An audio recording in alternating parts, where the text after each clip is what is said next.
Yo, j'espère que vous allez bien. On se retrouve pour une nouvelle vidéo pour, cette fois-ci, Shaman. Shaman OTK avec charge, avec Bolner. Et quelle est la subtilité de ce deck? Donc certes, on joue un deck OTK, mais on joue aussi, il y a possibilité de gagner avec un plan de jeu un peu tempo, parce que vous jouez beaucoup de gel. Et notamment la petite gardienne pour 5 de mana qui te permet de geler tout le board et le Alnar, le Mako, pardon, qui permet de répéter le dernier cri de guerre. Donc on va dire un deck qui peut OTK, donc contre les decks lents, et qui en même temps doit jouer tempo, trouver la tempo nécessaire pour gagner contre les decks tempo et aggro. Donc voici pour la liste. La liste, c'est sur serveur Asie, donc je vais crafter pour vous présenter le deck de façon à avoir la liste en entière pour pouvoir la jouer sur Asie. Pourquoi sur Asie et pas sur nos serveurs? Car je suis tout simplement top légende sur Asie, mais surtout top légende sur EU et Amérique. Donc sur Europe et Amérique, je suis encore en 1. Et on va tenter le triple 1. Et tant que je suis pas triple 1, je peux tester un peu les decks que je veux. Et ça va, j'ai confiance en Shaman pour le jouer malgré tout en top légende. Ça reste un très bon deck. Et donc voilà pour la liste. On joue donc e-charge. On va analyser ensemble vraiment les cartes, les synergies qui vont ensemble tout simplement. E-charge. Ajoute une copie de chaque carte corrupte avec corruption que vous avez joué pendant cette partie. Donc bien sûr, il faut donc avoir corrompu vos cartes, sinon ça ne marche pas, si vous avez joué vos cartes sans les avoir corrompues. Et donc, il coûte 0 pendant ce tour. Ok. Maintenant, vous vous dites, bah ok, donc c'est un peu comme à l'époque, donc tu joues plein de cartes corrompues, et après t'as ça.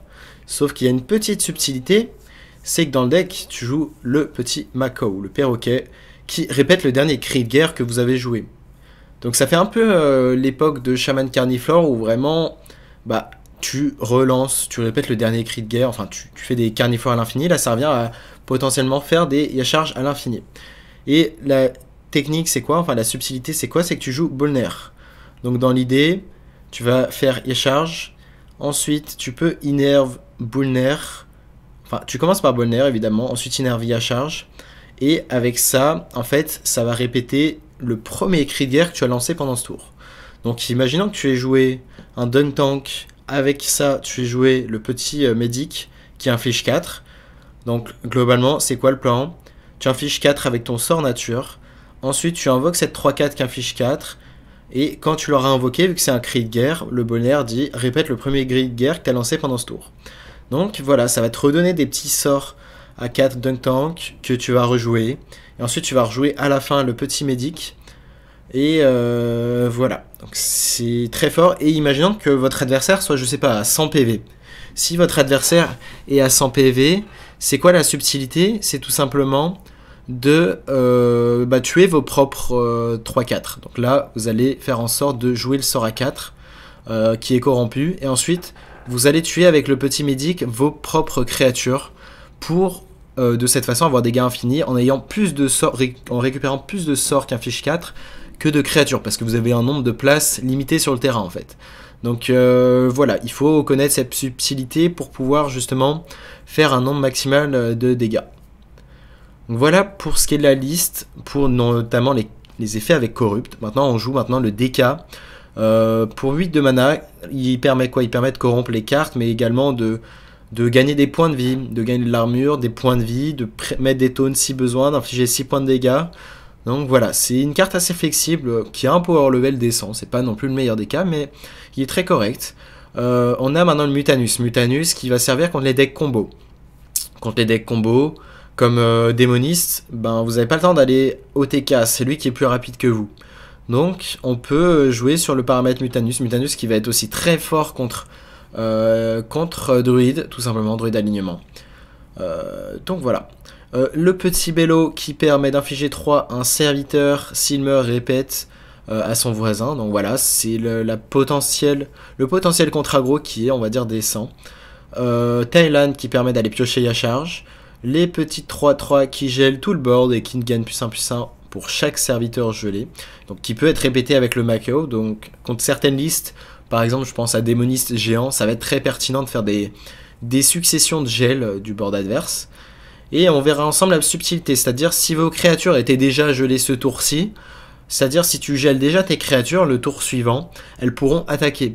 Donc c'est la subtilité en fait. Si tu joues un mirror contre un autre chaman, eh bien il faut connaître cette subtilité. Pour ce qui est des créatures qui... Tu viens, imagine tu as des créatures qui peuvent t'attaquer, tu attaques, eh bien si tu les gèles, elles pourront pas attaquer le tour suivant. Alors que si tu n'attaques pas avec tes créatures et que tu gèles ensuite tous tes créas, elles pourront attaquer le tour suivant. Donc c'est la subtilité à connaître. Donc on a vu à peu près toutes les cartes qui coûtent cher. Donc cette 2-3 qui pioche un spell, si c'est un sort nature, pioche un LM. Cette petite 3-3 qui permet de découvrir un sort. Quand tu découvres un sort ensuite et que tu le joues, ça répète son effet. Donc voilà, value pour gérer un board hein, si tu es sous pression. La petite 3-2 qui est très bien parce qu'elle permet d'assurer une stabilité en termes de pioche. Donc tu gèles une créa, tu pioches une carte. C'est très très fort. Le Frostbite qui va être fort contre des decks qui jouent des sorts pour le ralentir. Contre DH, ça peut te donner un shot pour vraiment ralentir le DH. Je pense notamment à DH mais également à Druid. Donc le petit Note Taker qui permet de faire la value et répéter n'importe quel sort comme Dunk Tank ou au contraire ce sort là, un sort de gel pour piocher. Donc voilà, la capacité de filtre du deck est vraiment élevée. Cette carte est très polyvalente et on a les Armor Vendor qu'on peut répéter contre Voleur Garrote, c'est un des shots qu'on peut avoir pour gagner contre Voleur. C'est de faire Bolner, Armor Vendor, donc répéter les 4 d'armure qui sont donnés à chaque héros. Et contre Unface, ça va être également très fort. Donc cette capacité à survivre et se gagner quelques PV, tanker jusqu'à potentiellement un Brucan. Donc voilà pour ce qui est de la liste, on a un peu tout vu. On va voir maintenant in-game pour ce qui est... on va d'abord parler du mulligan maintenant. Le sort à 0 est très fort à garder pour assurer une sortie à 7 tempo. Sinon vous allez garder les 3-2 pour 2. Vous pouvez envisager le Bolner si vous avez besoin vraiment d'être rapide. Donc par exemple un pièce Bolner into ça a de quoi être très fort. Pour ce qui est d'équipe, vous pouvez envisager la 2-3 qui pioche. Et ça peut être seulement contre un deck aggro ou tempo, que ça va être intéressant. Non, sinon vraiment à part leur lit, c'est à peu près tout ce que vous allez garder. Vous allez garder Muntanus évidemment contre les decks combo. Donc voilà pour les mulligans. Et voilà pour la liste. Ok, on ouvre le tracker.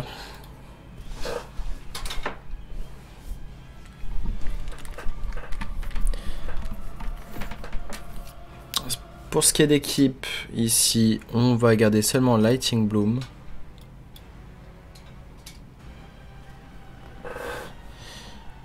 Est-ce que le tracker a ma liste? Je pense. C'est sûrement un quest. So for everyone in the chat, I will talk in French for the YouTube video for 20 minutes.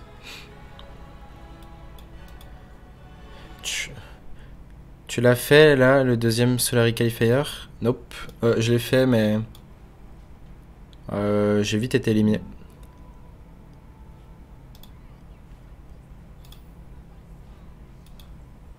Ok, je pense que c'est un bon match-up. Par expérience, on a moyen d'être plus rapide que le Warrior. Et on a une excellente main. Il nous manque que Bolnar. Et le petit Medic.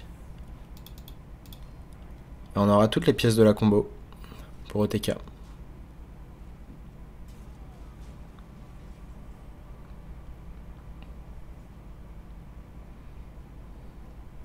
Est-ce qu'on veut utiliser le Mako pour répéter la pioche? Peut-être.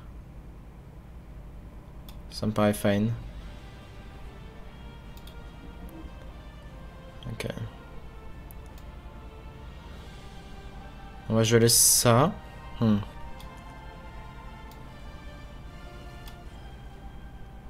Prochain tour, ça risque d'être le Guardian.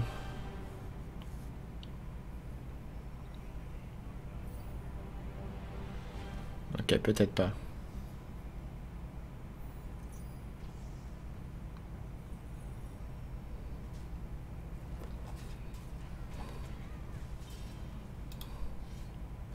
Il aurait pas dû jouer l'arme ici.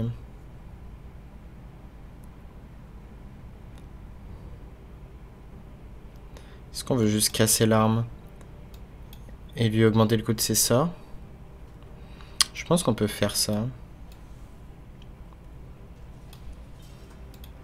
L'idée c'est de garder ce petit Lightning Bloom.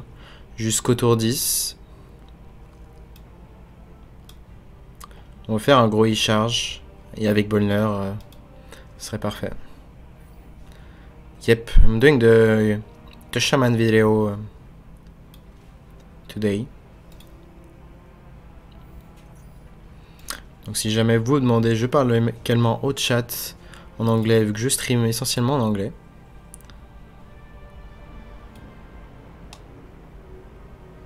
Et merci beaucoup Vegas pour ta masterclass. Merci du support. Ok, donc ici on va geler ce board. Est-ce qu'on aurait dû piocher avant? Sans doute. C'était une erreur de pas...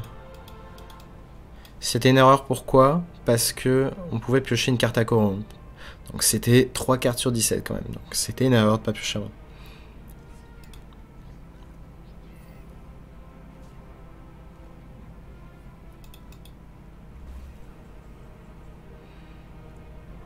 Ok, donc ici on va sans doute juste regeler. Ouais, ça me paraît bien. Regeler. Il a combien sur sa quête? Il va faire la dernière partie de quête.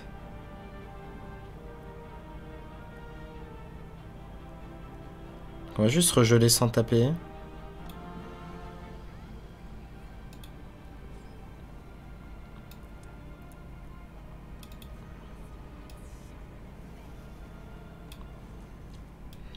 On va faire notre taker.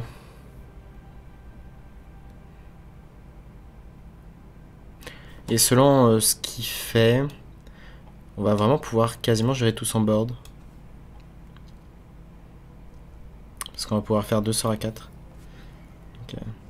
Il joue pas la 7-7. C'est un bon point. C'est-à-dire qu'on a du temps. Et là, on peut faire un gros tour tempo. Et on va utiliser le sort à 0. Parce qu'on peut jouer le petit de Lurker Below. Et connecter tout sa face. Et vu que la liste ne joue pas de baston, c'est un setup létal.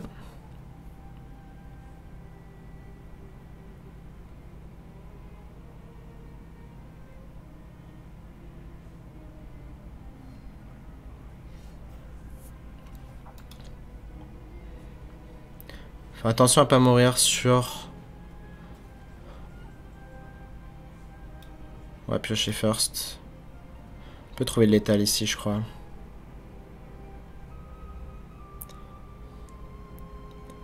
Est-ce qu'on veut repiocher ou faire un taunt? Je pense taunt si j'ai Kemat. Hein.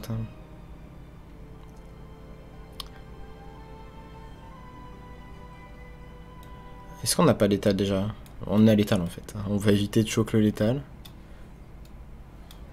C'est peut-être bien de voir les létales aussi. C'est peut-être bien de voir les létales. There is a lot more board deck on Asia. Yep, that's why Shaman seems fine. Donc, si vous affrontez beaucoup de decks qui sont pas des OTK tout simplement, eh bien les deck board centriques, vous allez avoir des bons match-up. So good match-up with this deck against board centric decks.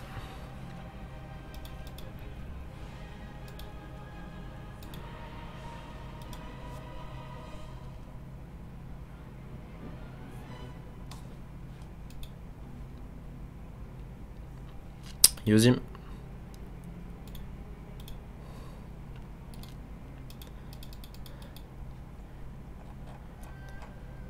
Donc Zim, si vous demandez qui est ce jeune Zim un peu insolent, c'est un ancien GM hein, qui a été relégué évidemment. Quand un codename viewer en stream, oh, pas tout de suite. Un jour peut-être. DH, c'est un mauvais match-up. On s'attend sûrement à un de l'OTK. On va tout renvoyer. Un petit sub-goal. On verra, on verra. Peut-être un sub-goal avec Among Us. Est-ce qu'on fait un Mavandor sur un? Pourquoi pas. Dans tous les cas, on voudra se vider la main parce que DH OTK. DHOTK. Oh, c'est un rogue. Ok. Rogue. Est-ce qu'on a envie de Frostbeat pour vraiment le ralentir? Je pense qu'on va attendre qu'il joue la pièce. On va échanger ça.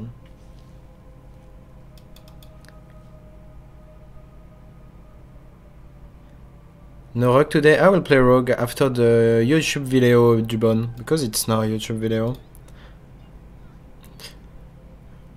You are sick. What do you mean, Zim?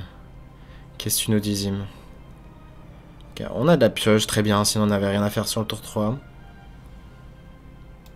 Malheureusement, on n'a pas eu de spell de nature, donc on joue combien de sorts de nature? 1, 2... ça, c'est pas un sort de nature. Donc on a 4 sorts de gel. 2 autres sorts de nature en plus. Ouais, c'est 50% de chance. Si vous avez tous les sorts d'un deck. On va sûrement refaire le Mako. Hey, Bucolic.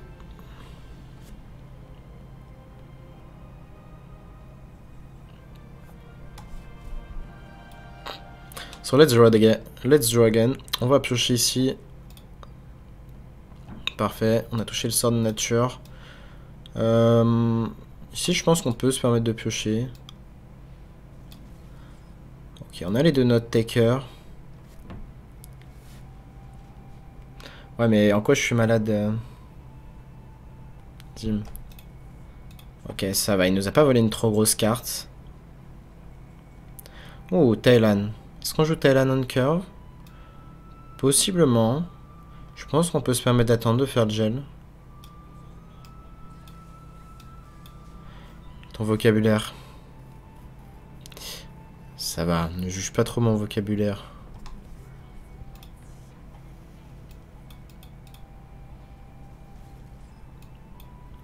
Donc là, le board est pas trop imposant, comme on peut voir. Donc on peut se permettre d'attendre pour faire le petit Guardian. Donc on va piocher à charge. Donc là, ce qu'on peut faire... Ok. On peut partir dans un plan de jeu.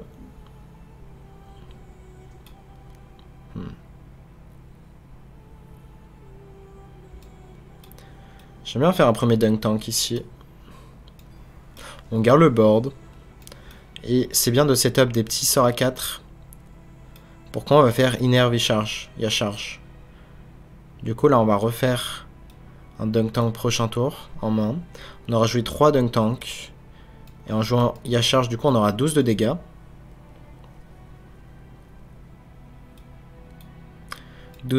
Et quand on aura tour joué et qu'on va répéter à nouveau les cartes, l'effet de Yacharge, et donc on va rejouer les cartes corrompues, on va avoir 12 plus 12 si on a de la place en main. This is coaching review, it's for YouTube video, Bucolico. Oh wait.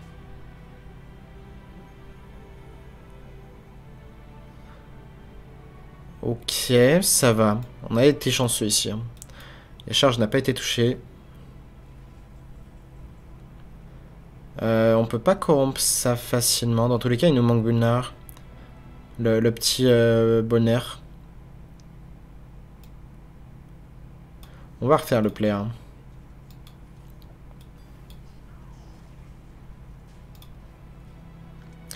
Donc déjà 2. Si on arrive à le passer à 16 PV, donc si on arrive à corrompre ça, c'est-à-dire que juste Yacharge suffit à le tuer. Parce que notre adversaire joue pas de soin, normalement. À moins qu'il en découvre de manière random.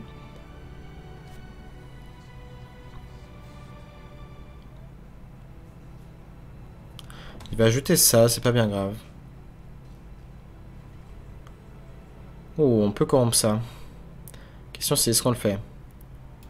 Je pense que c'est fine. Hein.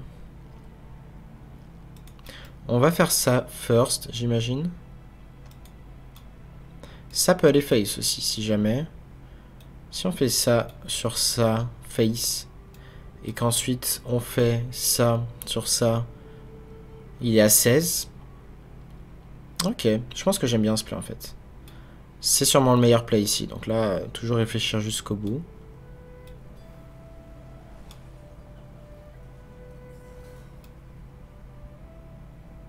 Et l'idée, c'est que prochain tour, on fait le Guardian et le Medic. Donc on gèle tout le board.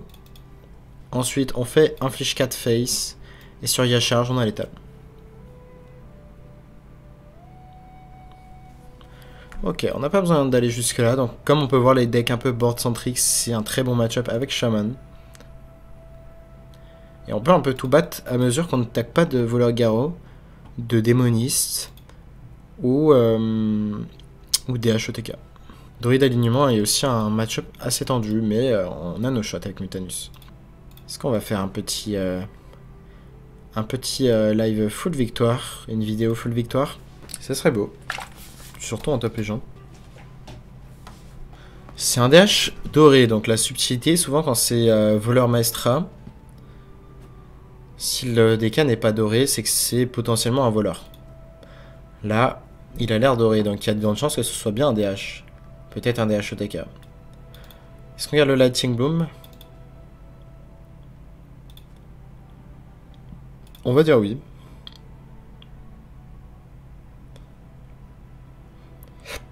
Bolnar, bon c'est pas trop intéressant en early. Ouais, c'est bien un mauvais match-up du deck. On joue Mutanus après.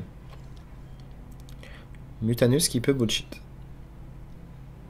Parce que Mutanus peut manger la carte clé du deck.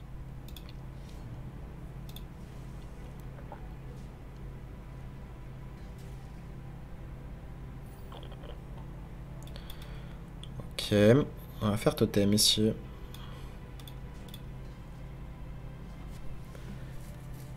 Fameux chaman chinois des Worlds. Non, c'est pas le chaman des Worlds celui-là. Même si au World Championship il y avait des chamans.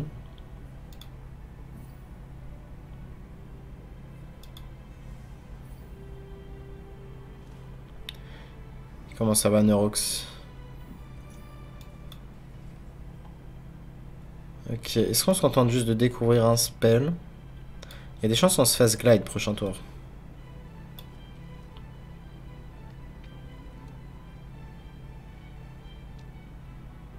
Ah, j'ai quand même envie d'attendre un tour. Hein. Est-ce qu'on veut refiltrer le deck? Je pense pas.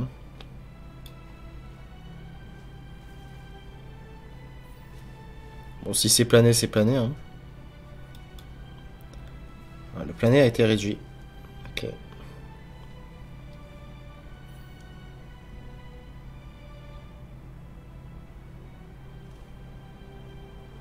Frostbite peut être intéressant, tant pis. Frostbite. Est-ce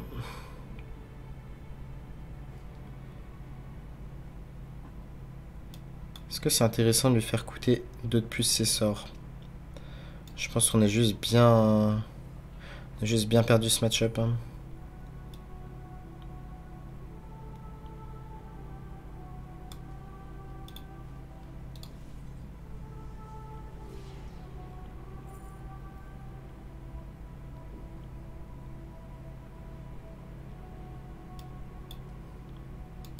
On va pas surcharger plus, mais ouais, ça me paraît un des match-up ingagnables. Hein. Donc si vous jouez en bas légende, ou simplement pas en légende, normalement vous n'êtes pas confronté à ce type de deck. Mais à mon elo en top légende, on va dire que c'est fréquent.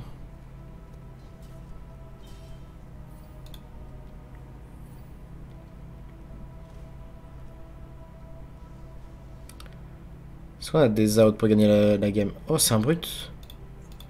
Oh. Ok. C'est un brut, c'est pas un DHOTK. Attends, pourquoi il joue Guild Trader si c'est pas un DHOTK? Ça a l'air d'être une version hybride.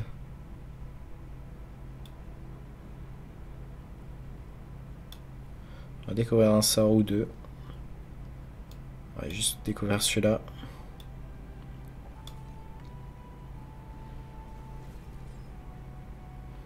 L'arme qui peut être clutch. On va juste tirer au power. On peut avoir un taunt. C'est meilleur taunt. Après, vu qu'il joue Guild Trader, il doit jouer, ouais, une Immolation. Qu'il doit lui rester une immolation.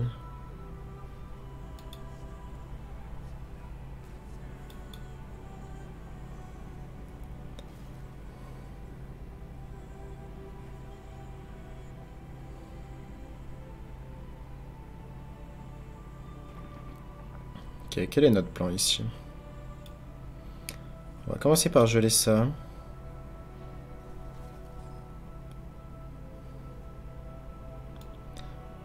On va faire le Mako. Hein. On peut avoir un sort random bien. Qui sait?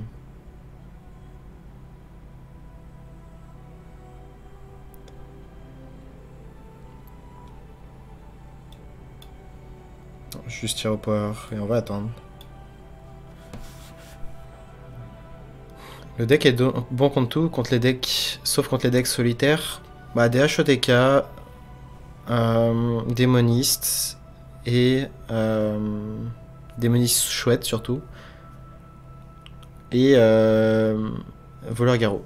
C'est les trois mauvais match-up.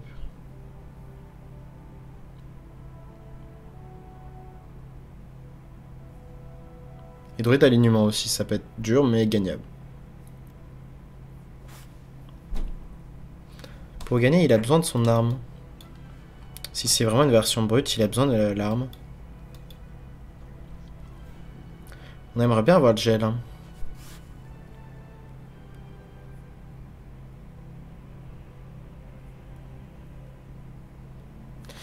On peut pas vraiment tourner autour de deuxième planet.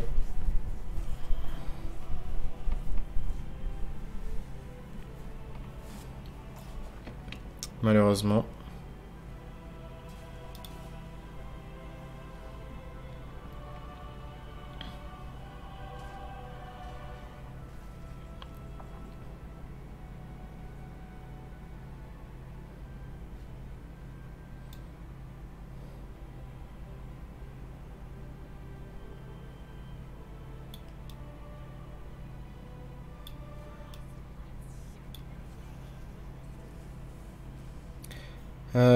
Ça pue un peu de Wariner, mais on n'a pas le choix. Hein. Du coup, on aurait dû piocher first. Oh, Mutanus.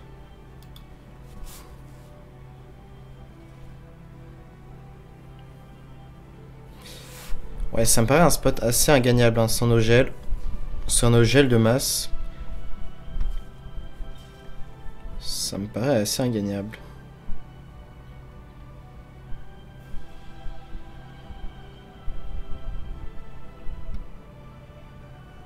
Ah, bien nous sommes morts.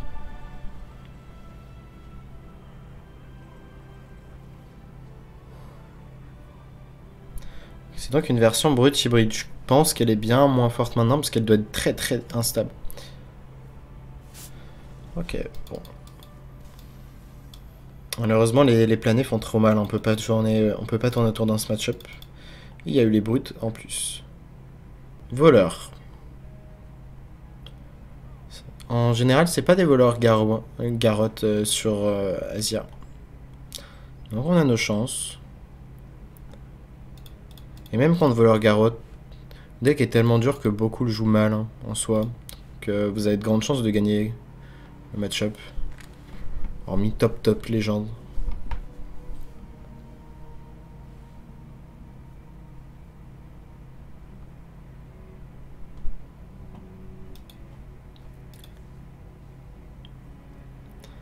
Ok, pour l'instant, c'est pas un quest. C'est sûrement un garrot.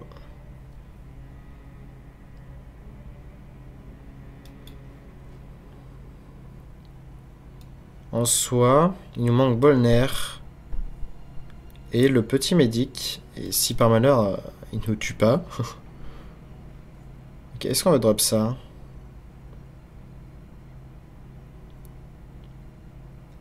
Je pense que c'est fine de drop ça. C'est trop lent de le garder. Hein. Donc si jamais il ne tue pas, on peut l'OTK avant. Des fois, le deck peut être un peu lent.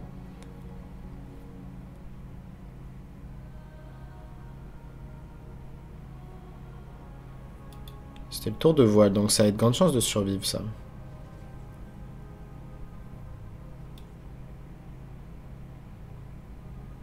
Je pense pas qu'on ait besoin de... d'utiliser un sort maintenant.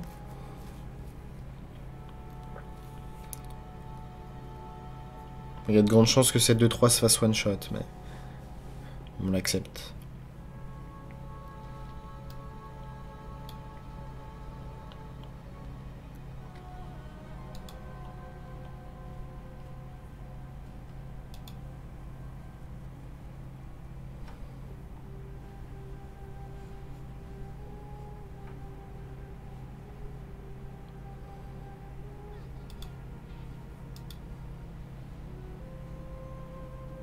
Ok.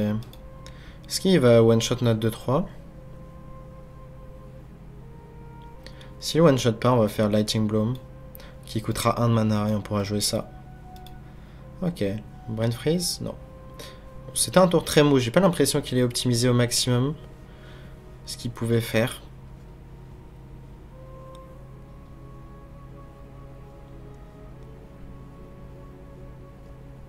Donc les gels peuvent être pertinents aussi.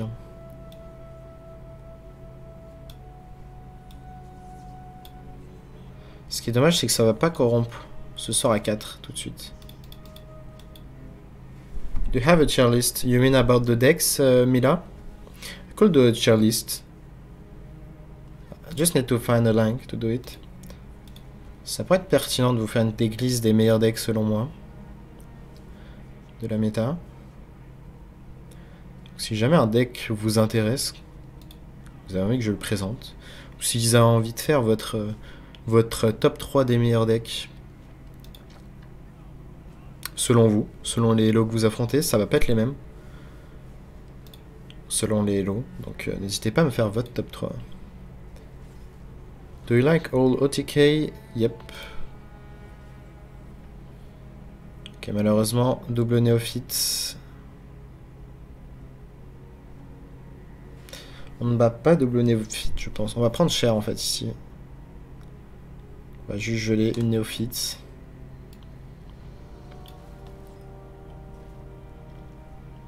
Armor Vendor, ça peut être clé hein. Avec Bolner. On peut vraiment gagner énormément de points de vie.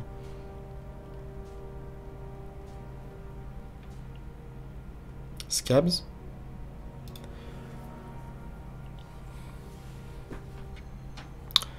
Ouais, là ça va être fort. Hein. Après, on va pouvoir Guardian ici.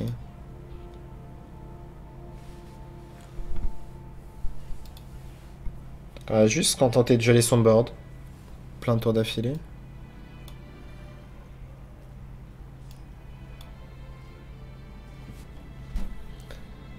Je me rappelle de la Déclélise de Liège à l'époque pour passer légende, ça marchait très bien. Il faisait quoi déjà? Il faisait un meilleur deck.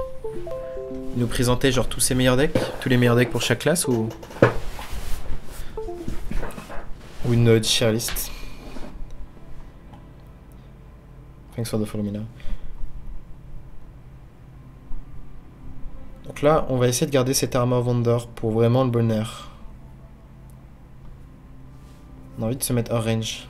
Bon, du coup, vu qu'il nous a néophyte, ça n'a pas corrompu ça.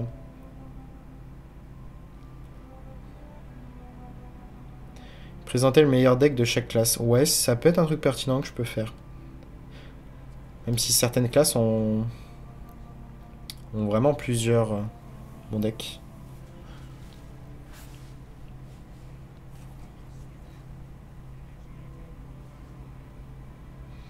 Et je pourrais le faire version low cost et version si t'as tous les moyens en fait. Garrotte. Attends, qu'est-ce qu'il nous fait là?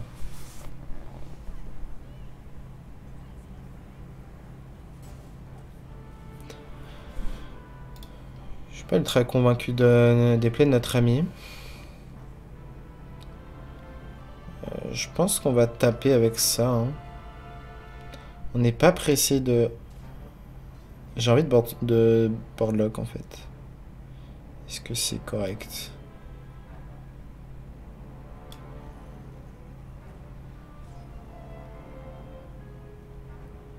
Est-ce que c'est correct de la jouer défensive dans ce spot spécifiquement? Je pense que c'est bien. On aurait dû Hero Power first. C'était my bad ici. Je pense qu'on est fine comme ça.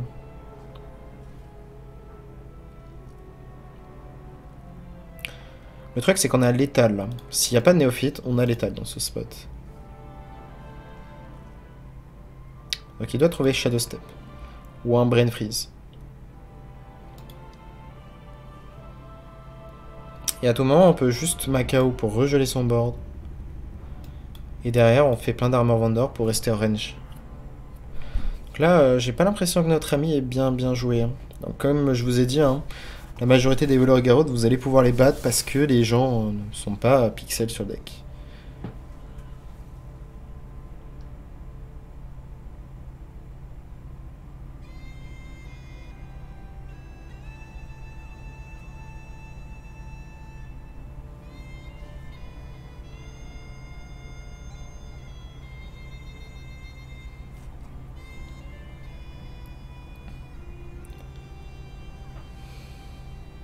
Il a plus de Brain Freeze. On l'a forcé à faire un Brain Freeze sur une de ses créas.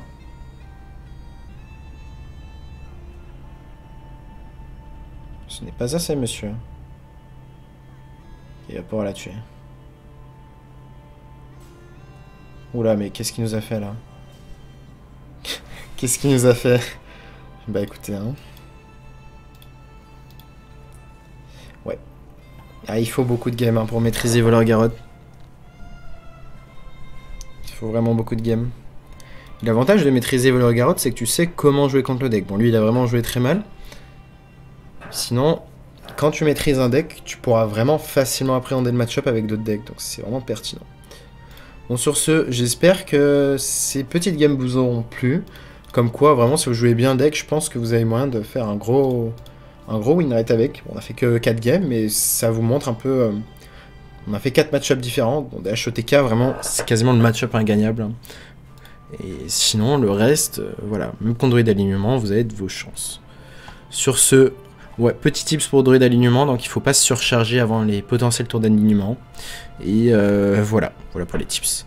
Sur ce, je vous dis à la prochaine pour une nouvelle vidéo, et tchuss YouTube.